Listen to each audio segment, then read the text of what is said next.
एक कदम ईश्वर की ओर।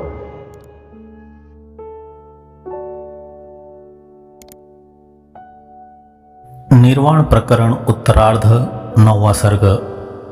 चित्ती के अधीन जगत का उदय, ध्वंस, सत्ता, स्फूर्ति तथा परिवर्तन है और यह सारा विश्व चिन्मात्र चित्ती का स्फुरण है। यह वर्णन हेग्निव कटकाद्वित्वम संसारोदर कोटरः चिच्चमत्कार एवायम विकल्पन संशयः।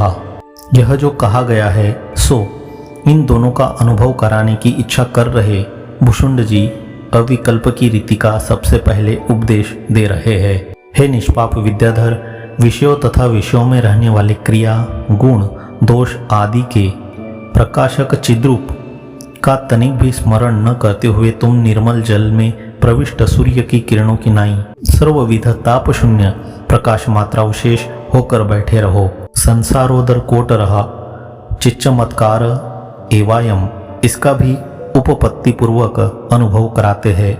प्रपंच चेतना के कारण ही चेतन के भीतर समुद्र में अग्नि के सदृश विद्यमान है, अन्यत्र नहीं। तात्पर्य यह है कि यदि अन्यत्र यह विद्यमान होता तो उससे असंबद्ध चेतना के द्वारा इसका प्रकाश कभी नहीं होता, और ऐसा कोई पदार्थ है नहीं जो अचेत्य मात्र सिद्ध हो सके तथा चेतना सक्रिय भी नहीं है, इससे कि अन्यत्र विषयों में जाकर चैतन्य प्रदान कर सके। यदि वह चेतना सर्वगत मान ली जाती है तब तो हे विद्याधर, हमारी प्रतिज्ञा सिद्ध हो चुकी, यह तुम समझ लो। इस तरह संपूर्ण दृश्य प्रपंच की देशतः स्थिति चित्ती के अंदर सिद्ध कर अब उसे कालतः सूचित करते हुए चित्ती की कार्यता सिद्ध करते हैं। चित्ती अपनी चेतना शक्ति से सचेतन और अचेतन पदार्थों की पूर्व के ही समान हेतु अर्थात विवर्तोपादान ऐसे है जैसे कि अग्निज्वाला के विनाश और उत्पत्ति का हेतु पवन है। तात्पर्य यह है कि चित्ती का विवर्त ही चित्ती का चमत्कार है। इसमें अहम इस सचेतनांश के त्याग द्वारा ही सचेतन और अचेतन दोनों अंशों के त्याग की सिद्धि हो जाने से चिन्मात्र की अवस्थिति सिद्ध हो जाती है। यह कहते हैं अहम पदार्थ कुछ नहीं है, यो अहंकार के आस्पद अंश का बाध करके प्रत्येक चिद्रूप को शेष रखकर विकल्प के हेतुओं के क्षय से ही विकल्प निर्मुक्त पूर्ण चित्ती में तुम्हारी विश्रांति हो जाए। शेष बचे प्रारब्ध का क्षय होने पर तो जिस रूप से स्थित रह सकते हो उसी रूप में तुम स्थित रहो। जल से पूर्ण दूध का जल नष्ट हो जाने पर भी जो रूप शेष रहता है उसी के समान तुम्हारा अनुपम ब्रह्म रूप ही शेष रूप रहता है। यह कहते हैं जैसे स्वच्छ जल समूह के बाहर और भीतर सब जगह जल ही जल दिखता रहता है, वैसे ही समस्त पदार्थों के बाहर और भीतर चिद्रूप से तुम ही स्थित दिखते हो। हे विद्याधर, यह अहम पदार्थ बिल्कुल नहीं है।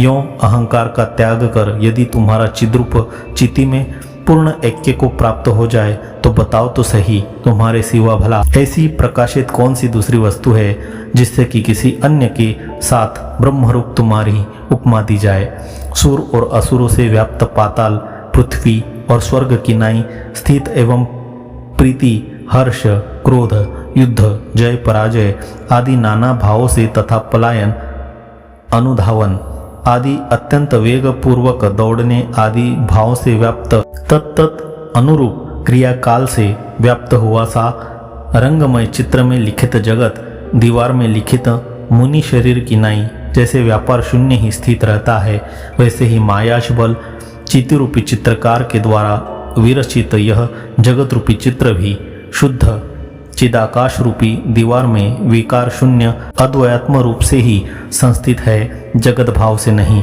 अचेतन या चेतन अर्थात मिथ्या जगत रूप या परमार्थ सद्ब्रह्म रूप जो ही अपने आप चित्ती में चित्रित होता है वही सब चेतन रूप हो जाता है। ये दोनों तुम्हारे अधीन है। अब इनमें जो तुम चाहो सो करो, तुम्हारी इच्छा हो तो समाधि लगाओ या न हो तो उससे विरक्त हो जाओ।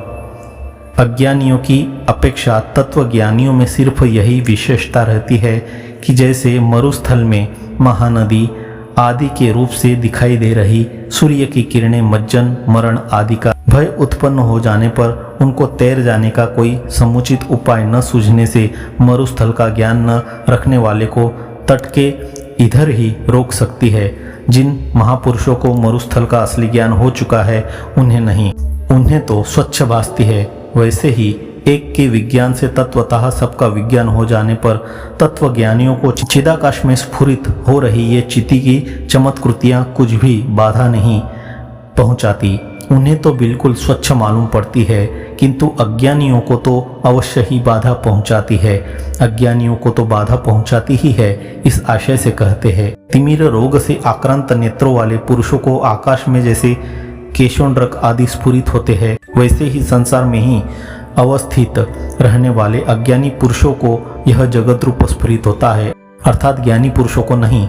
वे तो सबको ब्रह्म रूप से ही देखते हैं। मरुस्थल में सूर्य की किरणों की नाई यह जो ऊपर का दृष्टांत बतलाया गया है उसका दूसरी रीति से भी वर्णन करते हुए उपसंहार करते हैं।